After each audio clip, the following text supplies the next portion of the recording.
आज आपल्यासमोर काही साहित्य आहे. यात एक खूप पोटेंट आणि भावनिक कविता आहे. नांदेडच्या कवयित्री दीक्षा विद्या राजू सोनसळे यांनी लिहिलेली रमाई, त्यागाचा महासागर आणि भीमरावांची प्रेरणा. आणि या कवितेसोबतच आपल्या श्रोत्यांनी रमाई आंबेडकरांशी संबंधित काही ऐतिहासिक लेख आणि चरित्रात्मक उतारेही पाठवले आहेत. हो. आणि आपलं आजचं काम म्हणजे हेच आहे की या सगळ्या स्रोतांना एकत्र गुंफून रमाईंच्या व्यक्तिमत्वाला जरा अधिक जवळून समजून घेणं. बरोबर.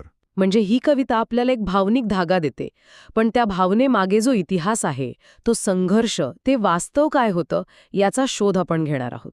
चला तर मग याच्या मुळाशी जाऊया. प्रश्न हा आहे की रमाई आंबेडकर, ज्यांना आपण माता रमाई म्हणतो, त्या खरोखर कोण होत्या? म्हणजे केवळ बाबासाहेबांची पत्नी या ओळखीच्या पलीकडे त्यांचं स्वतःचं अस्तित्व किती मोठं होतं? दीक्षा सोनसळे यांची कविता एका जबरदस्त ओळीने सुरू होते आणि ती आपल्याला या प्रवासाची सुरुवात करून देते.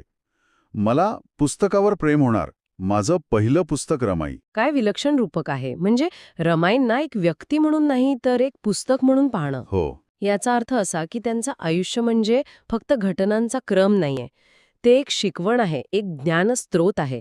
पण मला वाटतं ही कविता आपल्याला एक आव्हान पण देते. ती विचारते की तुम्ही या पुस्तकाची फक्त वरची पानं चाळताय की आतला प्रत्येक शब्द समजून घेताय? अगदी. आतला त्याग, आतला संघर्ष.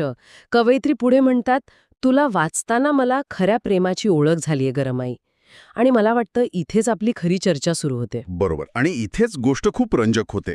ही कविता रमाईंच्या त्यागावर आणि त्यांच्या साहेबांबद्दलच्या म्हणजे डॉक्टर बाबासाहेब आंबेडकरांबद्दलच्या प्रेमावर जास्त भर देते. हो. कवयित्री लिहितात, तुझा तो त्याग वाचून पहिल्यांदा माझं मन आतून ओरडून रडलं ग रमाई. किती तीव्र प्रतिक्रिया आहे ही. हो ना. मला वाटतं त्याग हा शब्द आपण इतक्या सहज वापरतो, पण त्याचा खरा अर्थ काय आहे हे कदाचित आपल्याला ह्या कवितेतून जास्त जाणवतं. नक्कीच. आणि या भावनिक सत्याला जर आपण इतिहासाच्या चष्म्यातून पाहिलं तर त्या त्यागाची भव्यता आणखी वाढते.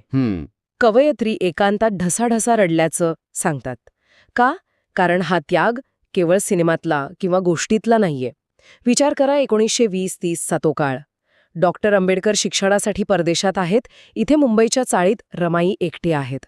घरात प्रचंड गरिबी. हो. अनेकदा मुलांना खाऊ घालण्यासाठी स्वतः उपाशी राहण्याची वेळ यायची. एका ऐतिहासिक नोंदीनुसार त्यांनी मुलांच्या आजारपणात, औषधांसाठी आणि बाबासाहेबांच्या शिक्षणासाठी पुस्तकं खरेदी करता यावी म्हणून स्वतःचे दागिने, मंगळसूत्रसुद्धा विकायला मागेपुढे पाहिलं नाही. बापरे. म्हणजे हा त्यागाचा महासागर केवळ एक काव्यात्मक कल्पना नाहीये. नाही, अजिबात नाही. तर ते एक जळजळीत वास्तव होतं. हे ऐकल्यावर